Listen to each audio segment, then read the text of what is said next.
So in that recovery process, those long years that I took to really help myself figure out that unmanageable life had so little to do with really drugs or alcohol. That had nothing to do with that. It had everything to do with how do I see myself? How am I midwifing me?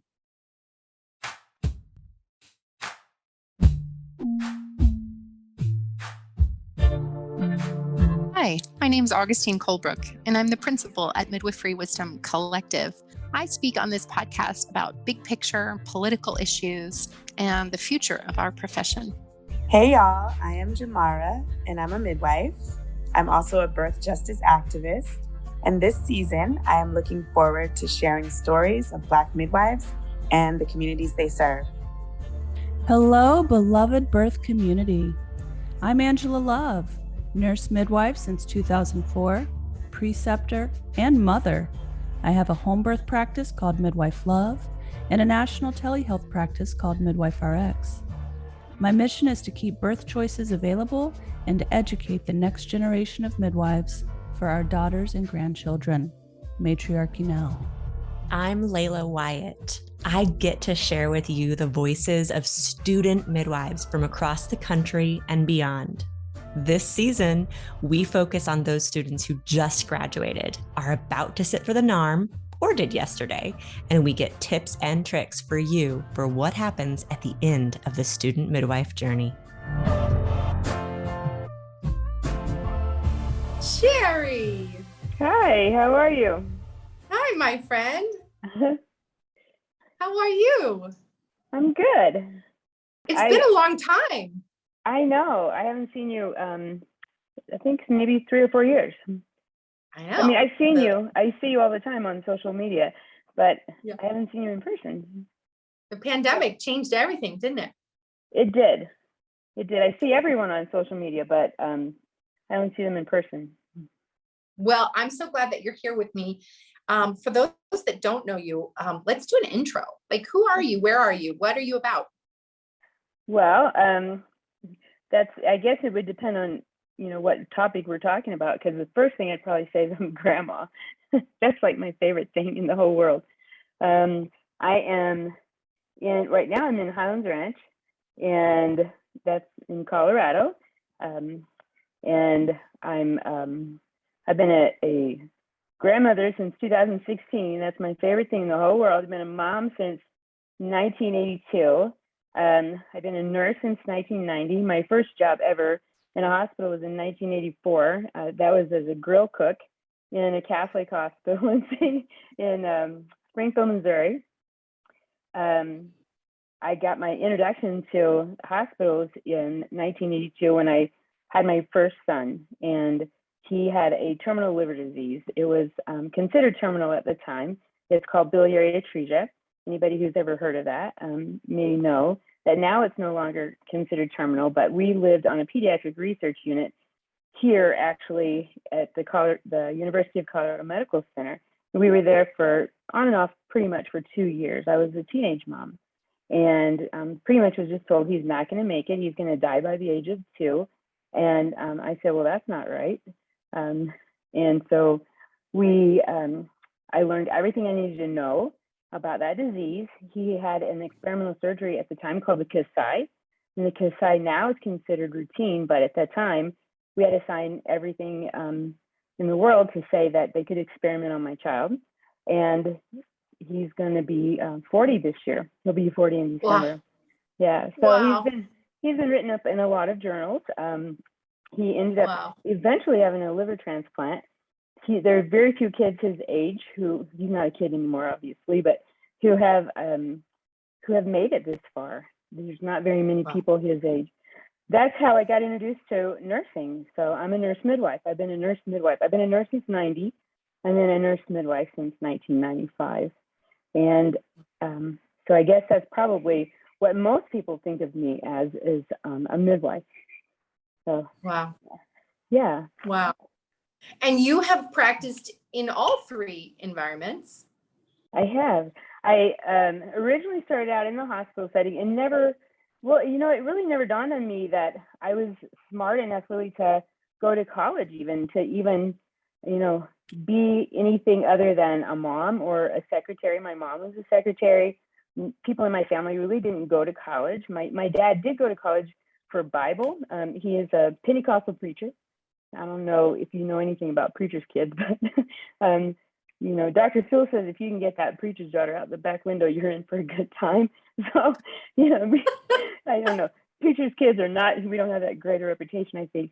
But we moved a lot as kids, you know, like every single year. I think I went to one school 2 years in a row when I was a sophomore in high school. But other than that, we were always gone, always moving. But I figured that I'd be a wife, a mom, maybe a secretary. But my child was sick, and I was tasked with this really important job of learning about his disease. And I was told, basically, you're not going to be able to take your son home if you don't know how to take care of him. And so I said, well, okay, teach me. And, you know, I love the surgeons, I love the physicians, but honestly, it was the nurses who taught me everything that I needed to know. They taught me how to draw blood from him. They taught me how to give him medicines with injections. They taught me about the labs. They taught me about the disease process. They taught me about, he had a stoma that drained bile from his liver. They taught me all about how to take care of that. They taught me how to start IVs on him. And they taught me everything about his, you know, his nutrition, his developmental processes. They taught me about how to have fun with him, to not be afraid. And, you know, I was amazed that I was smart enough to do that. The other things that they taught me were how to stand up for myself. And I didn't know how to do that at all. Wow. I didn't know that the birth that I had with him, I knew that it wasn't right, but I didn't know that it was so violent. I was really oppressed in that birth. But I thought, because I had been treated that way so long in my lifetime, I thought it was pretty normal. And then they told us that actually he would do better. Kids who are chronically ill do better if they have a sibling. And so we said, well, okay, let's make him one. And so we did. And I had another really violent birth. Now, you know, in the early 80s, so that was 82 and 84, those kinds of births were really pretty common. And I think, you know, I heard you tell your birth story. I listen to you a lot. You're pretty popular. I listen to your podcast. And, you know, the births that I had were pretty common, you know, IVs, shave. My first baby was born on my first anniversary on my due date. I didn't think it was very fair. I got the Triple H enema, you know, the high, hot, and hell of a lot. That's not very nice. But I got the big enema. I got shaved. I had, I wasn't allowed to get up. I labored in a tiny little closet on an OR cart. You know, I had to, you know, barely could roll over. I had continuous monitoring. Even in the early 80s, they didn't know how to read it. There was no central monitoring location. They would stop by every couple of hours and look at it, but they didn't really know what it meant. They didn't let me get up to go to the bathroom. I had a few ice chips.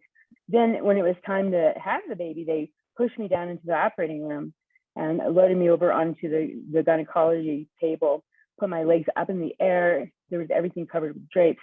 There was one tiny little place where my perineum was exposed.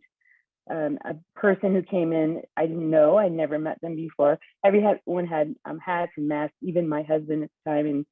And you know, I was, my hands were strapped down with leather straps, and I was sort of yelled at. Even my own husband at the time told me to be quiet. He worked there to not embarrass him. I felt really scared. I felt very vulnerable. I felt really frightened and cold. Then someone I didn't know came in and just ran their hands inside me and, you know, cut a episiotomy. The baby came out. It was really funny. My sister, who is my little sister, had red hair, and I said, I'll take anything at all but a redheaded baby.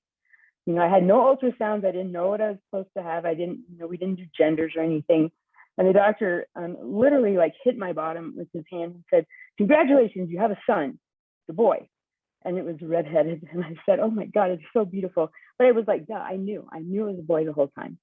You know, he was gorgeous. He had red hair, but he was taken over to a warmer. My husband went over there. I didn't see him. They wrapped him up and took him off to a nursery. I was left there, cold, vulnerable, shaking, stitched me up, and then wheeled me back into the recovery room. Eventually, they brought him to me, and I started to unwrap him. And sort of like Christmas, you don't really sometimes get that Christmas spirit when you're preparing for Christmas. You put everything out, you get everything ready to go, and you don't really feel it sometimes until that next morning when you open up the package. I started to open up my package when he was with me in that recovery room, and I unwrapped his little blankets. He was all swaddled up, and I started to peek at him, and he looked up at me, and he had that beautiful red hair, and I said, "Oh my God." I was so vulnerable. I was so naked. I was so open. I started having some flashbacks of things that had happened to me not as a child. And I looked at him and I said, "You're so worth it."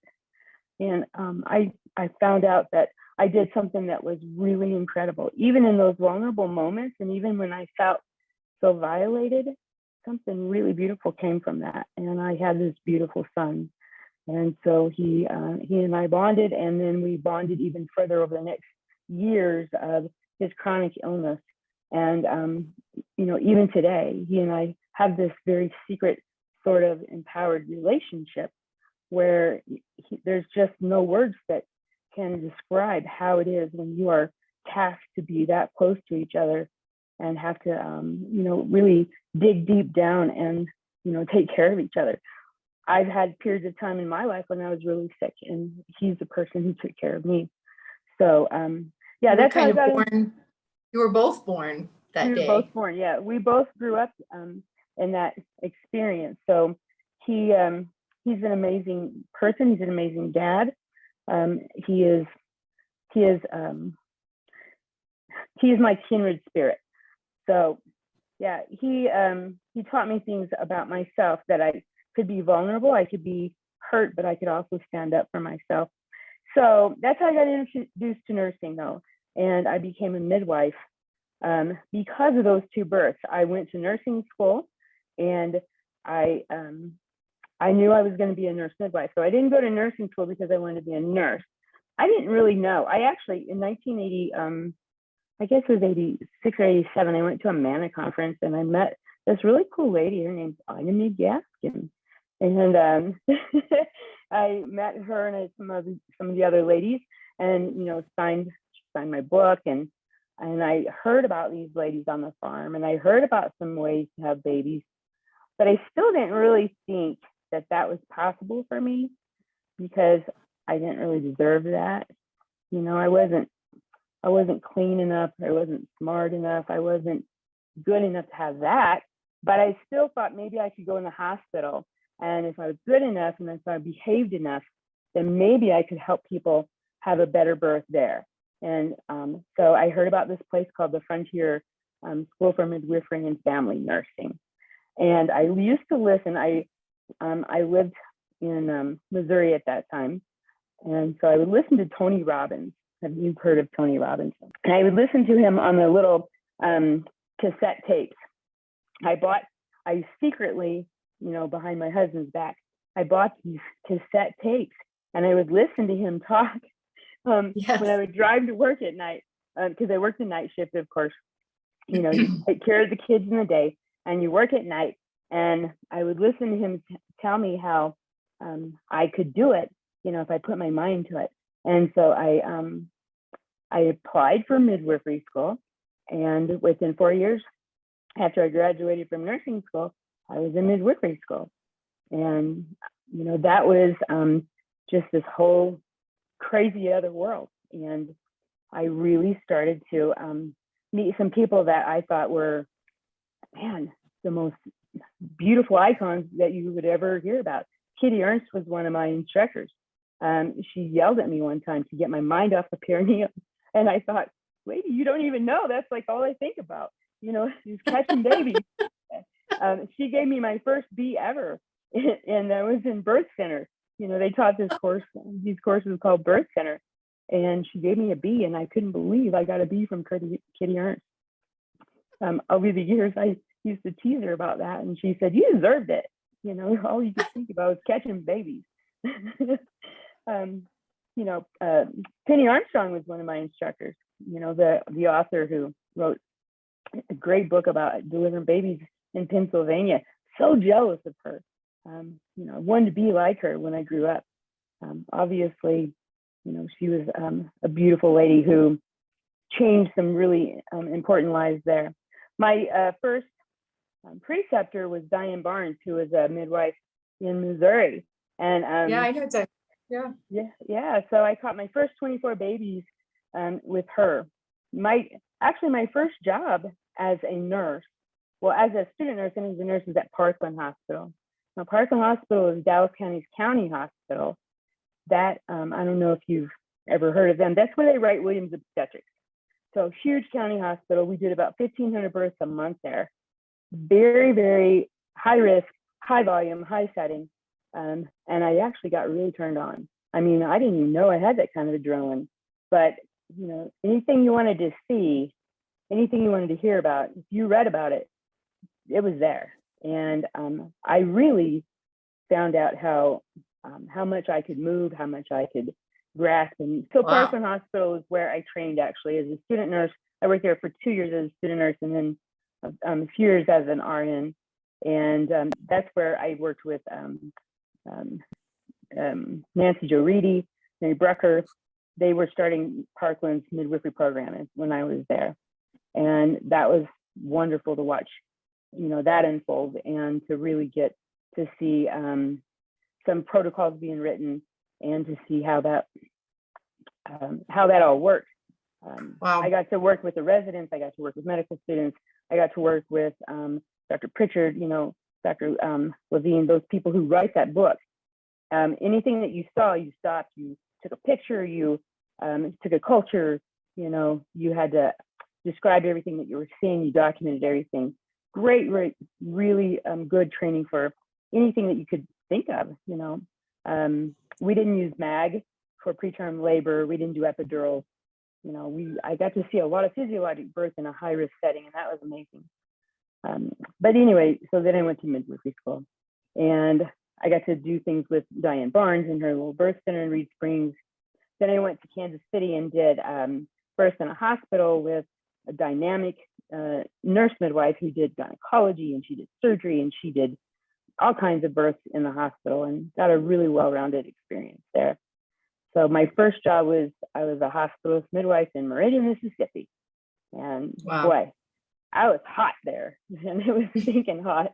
Yeah. I was so stinking hot, and there were so many bugs, but it was fun.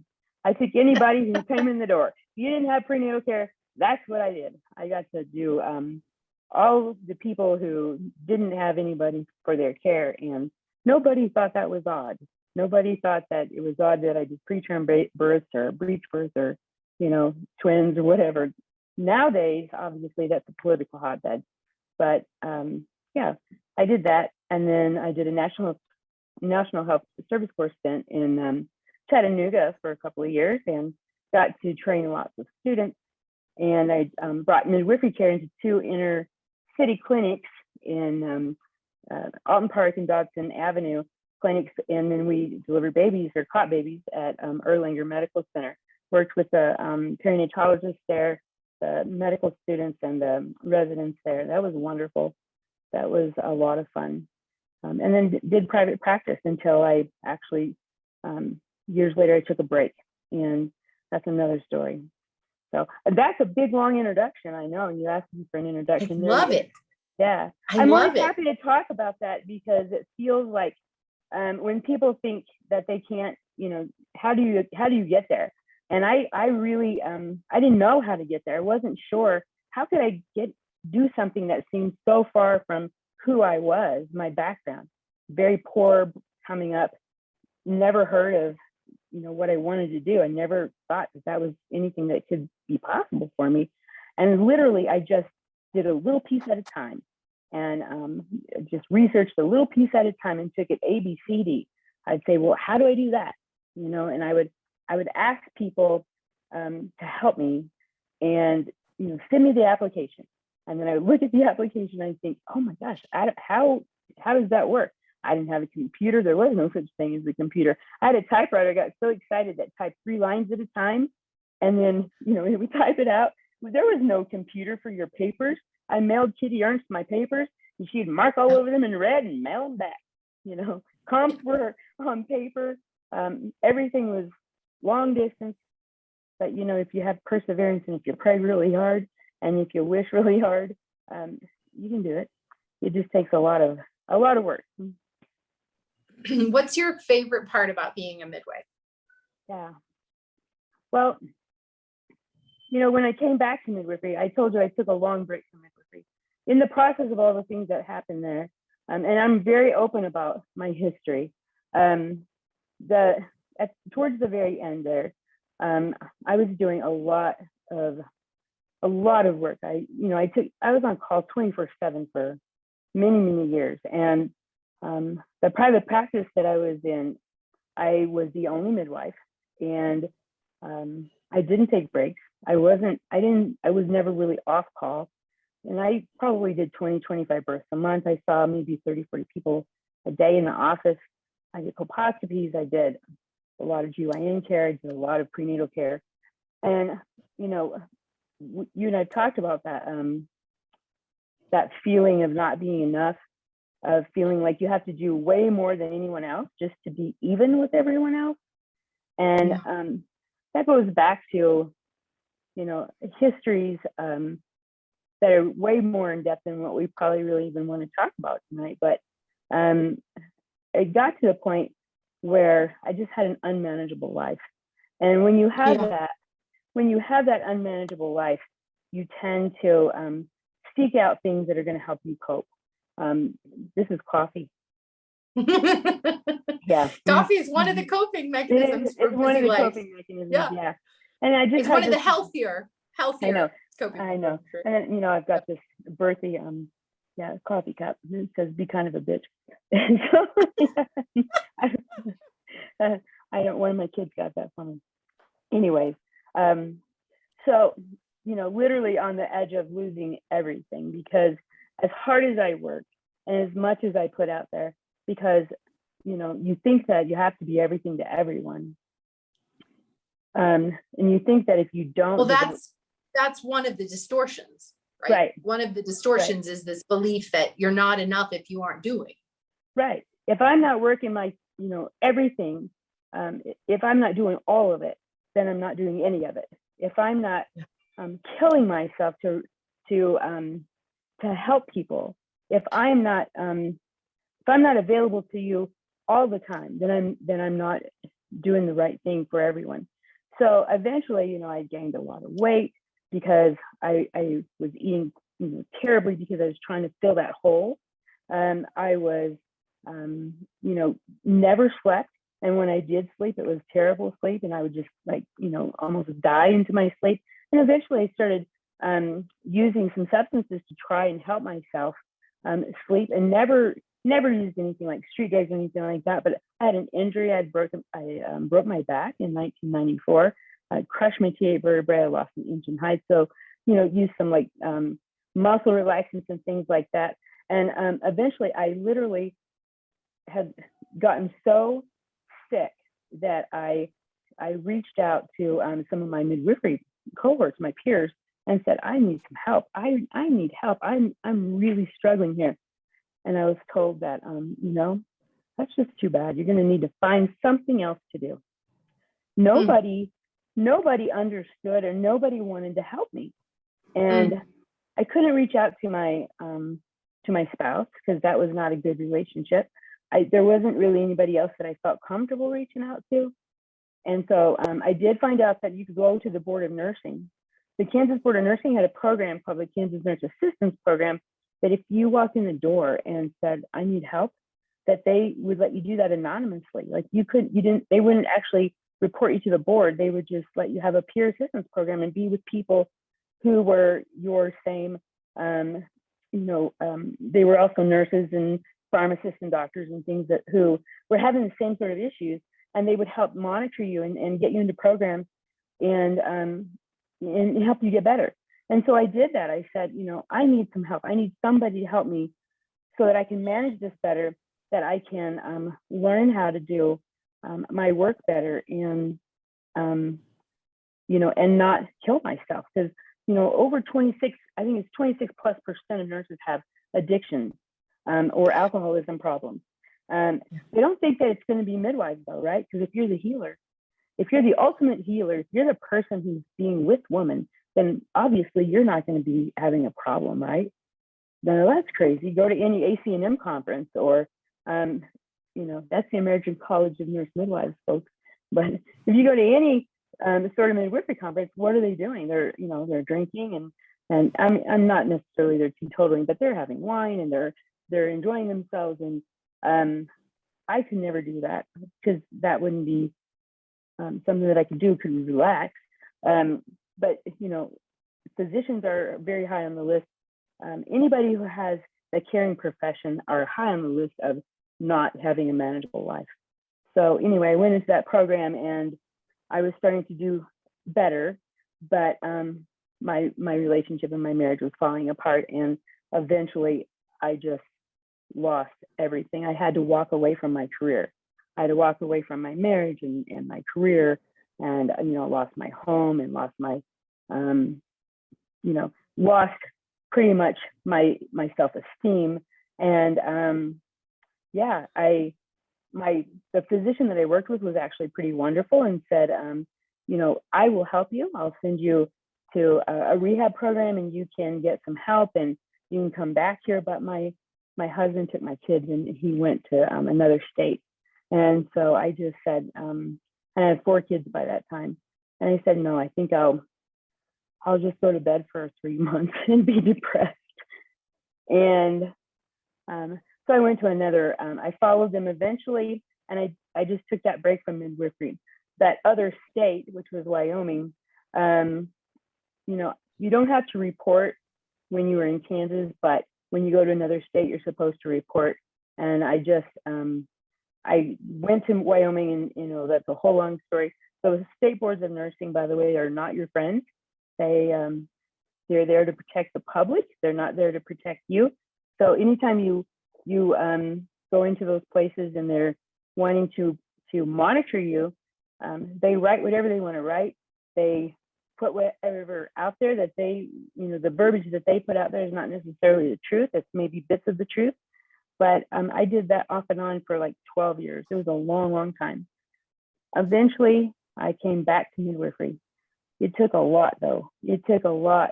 When you're being monitored for those things, you call every single day, like 7 days a week, to see if you need to do a random drug test. You go to meetings, caduceus meetings, which are meetings with people that are your peers. You also go to regular other meetings like AA meetings, or so that's Alcoholics Anonymous or Narcotics Anonymous. Sometimes you go to Sex Anonymous or Overeaters Anonymous, whatever it is that you're passionate about.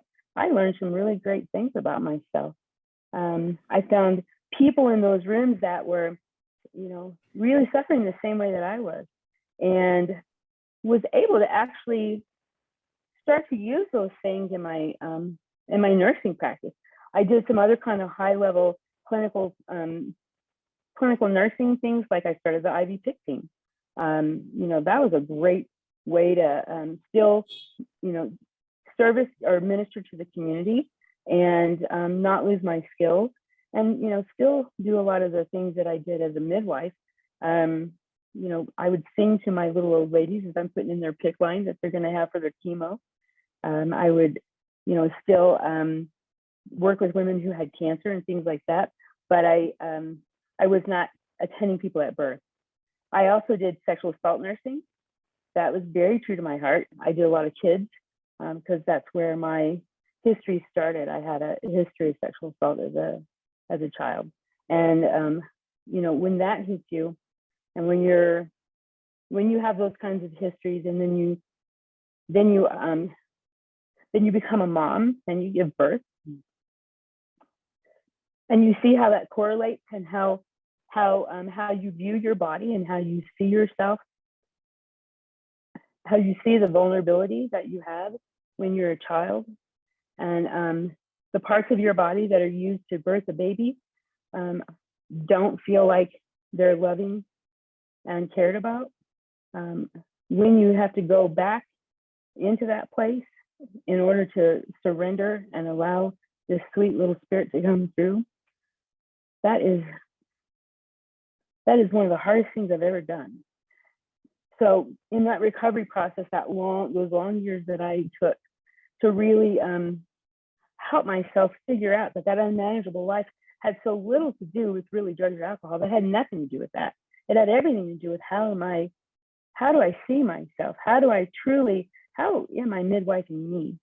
And I learned a lot about language. I learned a lot about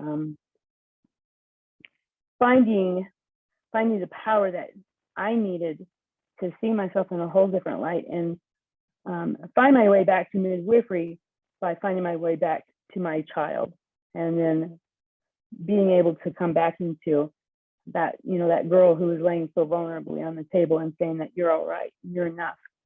So I got certifications in recovery coaching and life coaching, and started figuring out that it was okay for me to come back to midwifery and that I deserved to do that. I did sexual assault nursing with kids a lot. I did case management. I learned a lot of things about Medicare law, etc. And then I went back to Frontier Nursing University, and I did the whole midwifery program over again. Even though I didn't need to, I was still licensed, I was still certified. But again, you have to do more than everyone else to be enough. And so I have another master's, postmaster certificate in midwifery, and got a doctorate. In that process, I came out of the hospital. I said, you know what? I got every skill known to man in that hospital setting. And I said, you know what? I bet women are better satisfied, more happy when they're left to the physiologic birth and not forced into things that they don't necessarily want to do, that are not really evidence-based. And so I came out of the hospital and I did my doctoral work in a birth center, in several birth centers. And I did that on a communication tool. And that was through the the National Institute of Health and Frontier. And we did it on a communication tool. And then, you met me when I was at the Denver Center for Birth and Wellness. So I was there for 2.5 years, and then came out, and now I'm working with CPMs, some certified professional midwife, in the home birth setting, which is, a whole nother amazing thing to see people in their own home, and how they're amazingly having their babies and having their families without all the hullabaloo of, this litigiously minded things that go on. I'm seeing people who are trauma, who come in not because they're necessarily wanting a home birth, but because they just don't want the trauma, and they're having the history of trauma, and a lot of them are coming in just for the trauma work itself, and then finding that they're having their babies at home because they are feeling empowered just through that part. Shari, your story is so amazing, and I'm so honored that you're willing to be vulnerable and open and share this. And I think it will touch a lot of people. Your story is so, I think, familiar. And I just wanted to name a couple of the familiar stories. Obviously, your particular struggles obviously are individual, but this codependent belief that we have to serve others at our own expense is so pervasive. And then that leading to substance use and addictions is, I think, also quite pervasive. Like you're saying, it's actually a very high rate in nursing. And I think it is in midwifery as well. And I'm reminded of that Gabor Mate quote, where he says, it's not about the addiction, it's about the pain. Mm-hmm. What is that addiction what pain is that addiction trying to address? That's the real question. Right. And that's what you saw with all these people that you met in the same situation, right? It's pain. Right. Everyone has found a coping mechanism to deal with their pain. It's just not a great coping mechanism. Exactly. Every time I would, put another bite in my mouth, I could weigh I could weigh 280 pounds and it wasn't enough. I got down to 115 pounds and that wasn't enough. My house could be clean, so down to the most minute little corner, and it wasn't enough. Or it could be so massively crazy junk, everywhere, chaos all the time, and it wasn't enough. There was such extremes in my life, and none of it mattered. It wasn't enough. I made great money, a lot of good money in private practice, and that wasn't enough. I lost everything. Lost my house. I lost, my ability to make the money that I was making. I lost all of it. It wasn't enough. I couldn't get low enough and I couldn't get high enough. And I'm not talking about with the drugs, but I'm talking about with the situation. It didn't make a difference. It didn't matter until I just walked in the door and sat down and said, literally, I was face down on the floor, in a particular facility, and I won't even go there. But I had just said, God, take this from me.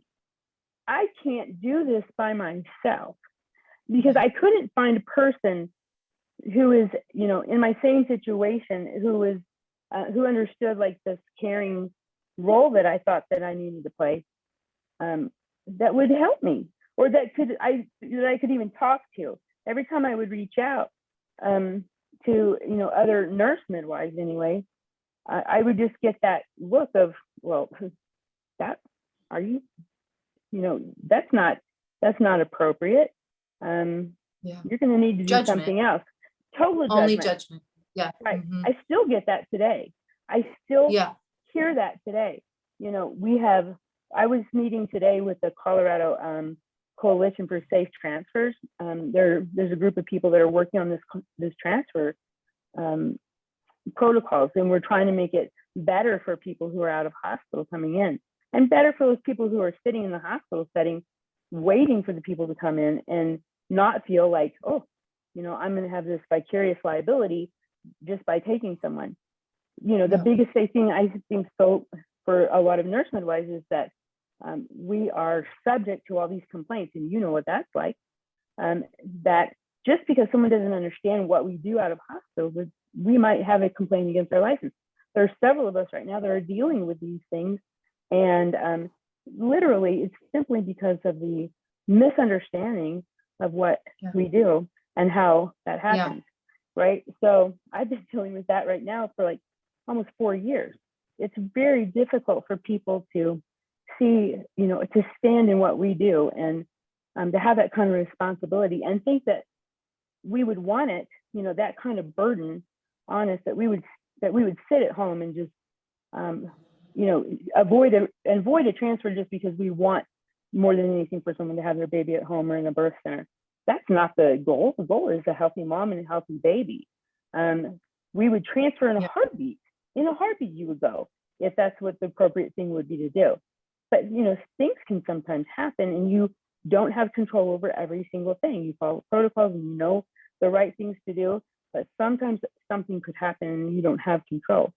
You would think that people in every setting would understand those things. Things could happen in any setting that you could not change. However, it seems that when you're out of hospital, you're always to blame. That's an unfortunate thing. It's such a double standard, right? Yeah.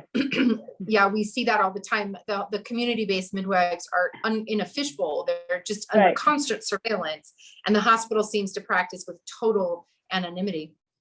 Right. I have a quote to share with you, and I want to sort of stay at this place, which is really vulnerable and really, really powerful that you're sharing. And this is a quote by Bessel van der Kolk, who's one of my real heroes and mentors around trauma and how trauma lives in the body. And he has this great quote: traumatized people chronically feel unsafe inside their bodies. The past is alive in the form of a gnawing internal discomfort. Their bodies are constantly bombarded by visceral warning signs. And in an attempt to control these processes, they often become experts in ignoring their gut feelings and in numbing awareness of what is played out inside. They learn to hide from themselves. Does that align with you? Absolutely. Yeah. Even when I know. And in that hiding, we use numbing techniques to hide.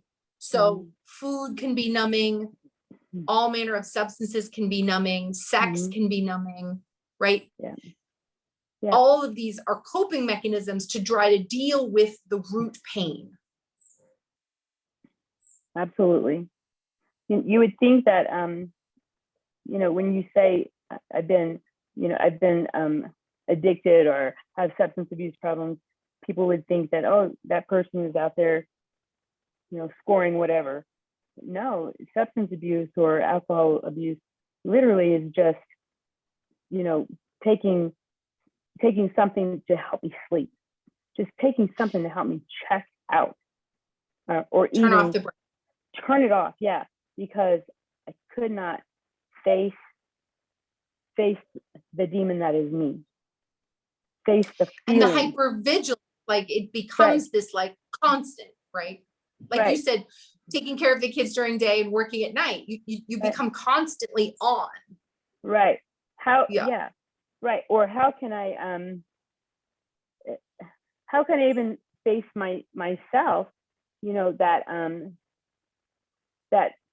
that person who is supposed to be, the imposter syndrome, right? That feeling of there's just no way I could actually be the person that everyone else thinks that I am. I know that I'm a dynamite nurse. I know that I'm a very good midwife. I know that I have skills that are amazing and probably far beyond what many out of hospital midwives are ever going to have. However, that feeling of, oh my God, what if I can't do all of those things for everyone? And what if something does happen? Well, the thing that I have to know every single day, and what I tell my clients who come to me for this trauma feeling or this trauma work, who had a history, is that there's just no way that I can live that way anymore. I have to know that there's a power greater than me that will not allow me to be robbed anymore of my joy. That I have to set my intention every single morning and say, thank you, God, for the breath that I take. And I'm going to appreciate every single moment I have. I'm going to be 60 in March, 60 years old in March. And I never thought I'd make it to 60. If I want to continue to live this life and be blessed with the joy of these grandkids and these families and, these people like you who are talking to me right now, then I have to accept that perhaps if I want the privilege of being on this podcast right now and talking about what I'm talking about, then I may have something along the way that could happen, but I'm not going to allow that to rob me of the joy. I'm not going to allow that to be invading my mind or in my heart anymore. I simply have to accept the joy and accept the happiness, that journey that's coming to me. And I'm going to set my intention toward that. And I'm going to call it to me. We call it, manifesting, or, the law of attraction, right? But honestly, it's just that I've had every bad thing that could happen to you. I've pretty much almost had every single thing that could happen bad happen. And you know what? I'm still here. Yeah. I'm still here. And, you have to, I heard Gary Vaynerchuk today on one of his walks that he said, quit worrying. I know. Yeah. Quit worrying about what everybody thinks of you. Because honestly, whatever, you get to this point in life, and what difference does it make? They're going to push you anyway. Somebody's always going to be worrying about what you're doing anyway. And it's just a reflection of how they feel about themselves. I cannot sit there anymore and let it overwhelm me, because then what would I be? What good would it be? Or how could I be ministering or serving other people? In order for me to keep this happiness, or to keep this joy, or to keep this gift that I want to give, I'm going to have to give it away. And to, You can say that I feel- again. That's so powerful. It's true. I have to give it away. So, the business that I have right now, I contract with CPM, and honestly, she's really working as a midwife. I'm working as this trauma coach and as this person who is, I'm also a midwife, and that's how people recognize me. But and a lot of the people that are coming, to us are people that I've attended their births before. But really, it's not about the catch. I mean, we literally don't catch babies really hardly ever anymore. It's the families who are doing that. It's not the moment of birth. Babies should be touched by their family first anyway. That's really how you should be greeted to this planet. The transition that's happening should be happening by, touching the person who created you. That should be greeting. That's the person who should greet you, not us, right? And the only time we should greet you is if there really is some sort of, a complication where we need to step in a little bit. But mostly it should be about the family. Did you see Monet's birth film? Oh, yeah.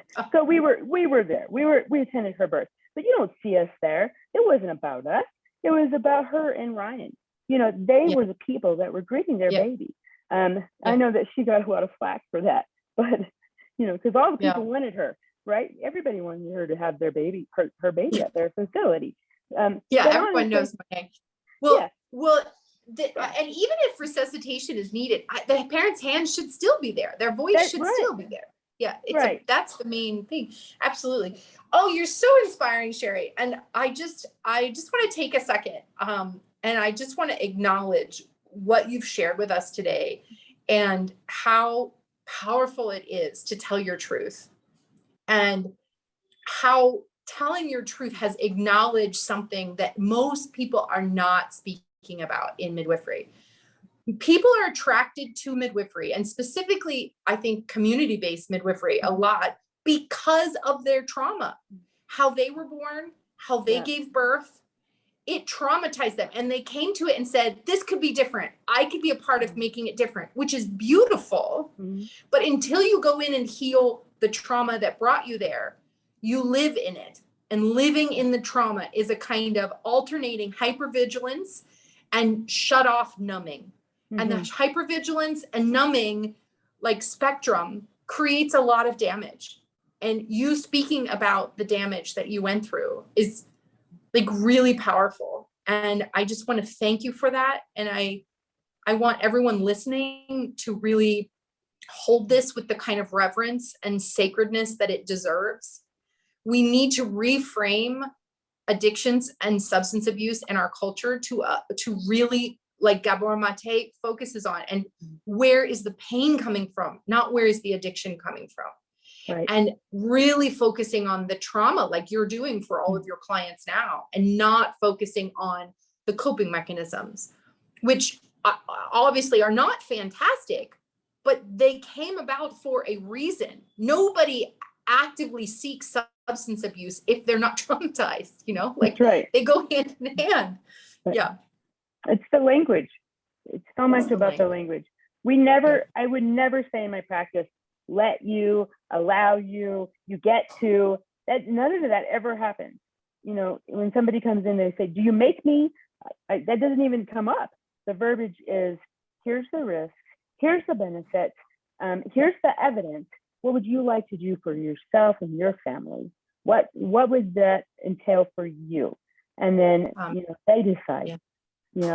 I used to get shushed by my abuser, that he would put his hand over my mouth and shush me. I could hear my grandfather in the barn, and I'd try to yell out for him, and he would shush me, and it just drive me crazy for somebody to make me quiet.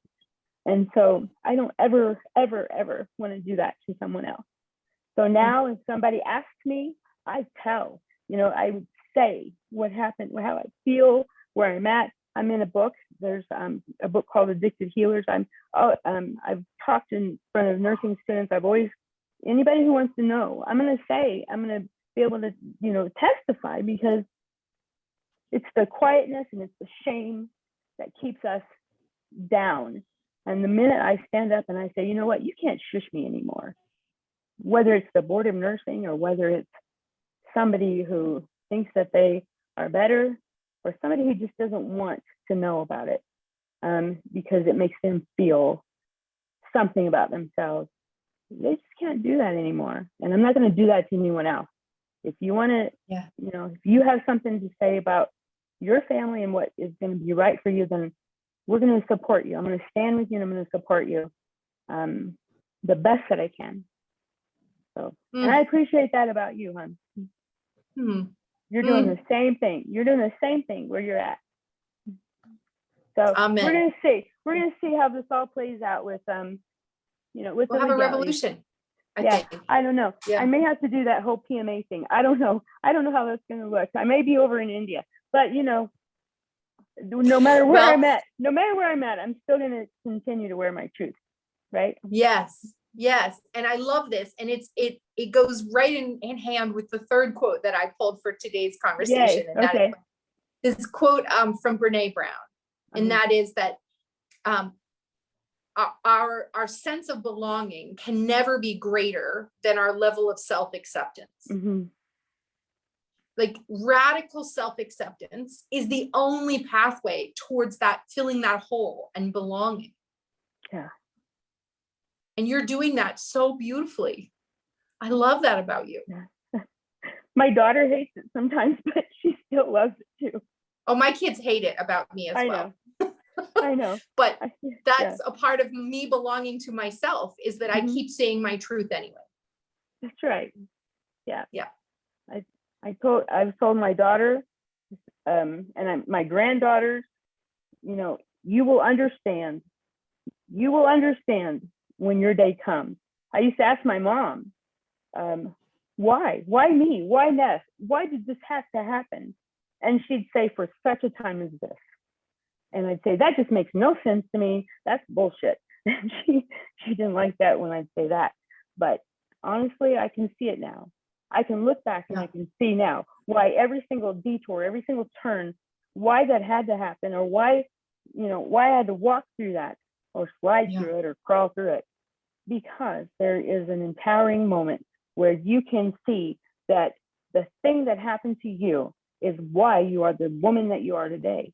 And, if I have to sit there and I have to crawl and I have to, go through the muck to help someone else be able to stand up, then I'm going to do that. And I'm going to be all right. And I'm going to be grateful for it.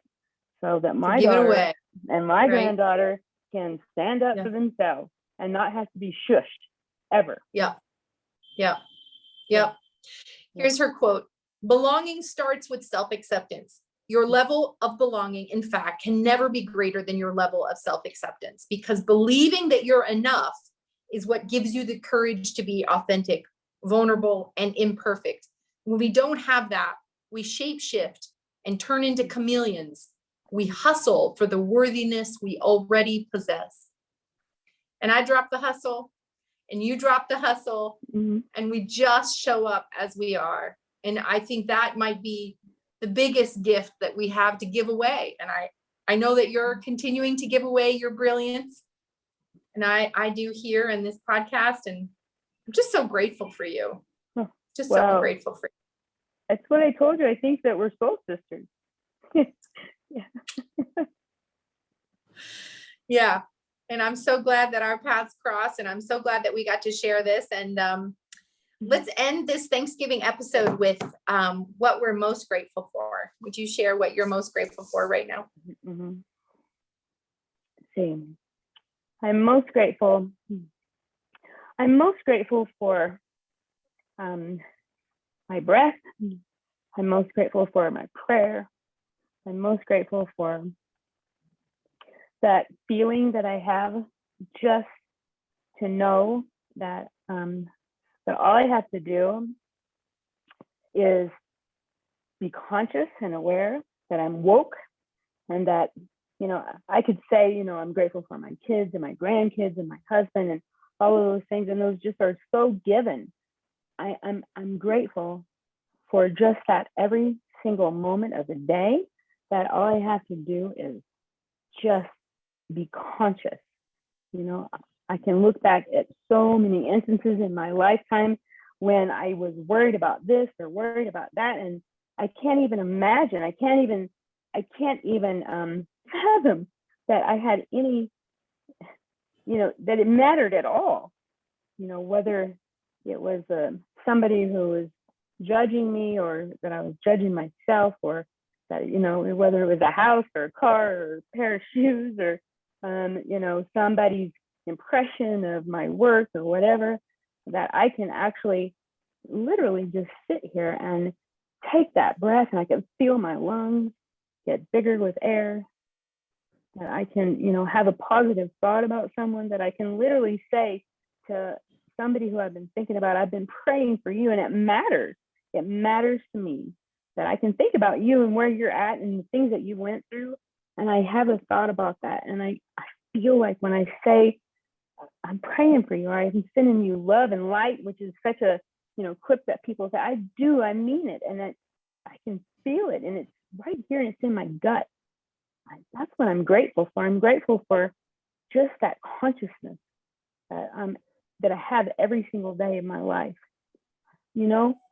I'm present. I'm so present. And I don't have to be numb to life anymore, because I'm not afraid. I'm not afraid. I'm not afraid to be here. I'm not afraid to be there. I'm not afraid to be on the other side. I know that's coming. It's all right. It's okay. That journey, we're just, I'm just a spiritual being having human experience. It's all right. It's okay. I'm all right. Yeah. Can you see it? All is well. There you go. The only way out is through. Yeah. That's right. Well, your gratitude is making me so think about the parallels between this and birth, right? You don't have to numb your birth. You can feel it all. You can be present. Absolutely. You don't have to be afraid. I can sit down in it. You can just dig deep into it and experience all of it. And I think in life and in labor, labor is kind of a microcosm of life. Who you are in one or the other doesn't really change. You are the same person, whether you're laboring or you're living. Yep. I'm so grateful for this connection and all the connections. I'm so grateful for our listeners who continue to show us so much support and give us great topics and great presenter suggestions. I'm so grateful for the revolution that's really starting to gain traction. Things are changing and we can all feel it. Some of them are really getting tight and changing for, the worse, but a lot is changing for the better. And a lot of that is happening on this very individual level where we connect with each other. This belonging to each other and to ourselves, I think, is the root of this formation, this transformation that we're all in. Belonging to ourselves and belonging to each other, showing up for each other, the authenticity, the vulnerability, the truth telling. Thank you for being a part of that with me. Yeah, we call that midwife for life. Midwife for life. Yes. That's my tag right now. I'm your midwife for life, baby. Yes. I may never see your vagina, but I'm going to be your midwife for life. It's all right. Because midwifing is about transformation. It's not about a body part, right? Get your eyes off the perineum. Get the youngsters right. That's right. I was so offended when she said that, but she was so right. Yeah. She was so right. She was so right. Yeah. Midwifery for life. Yeah. Thanks, my friend. Thank you so much. I appreciate you having me.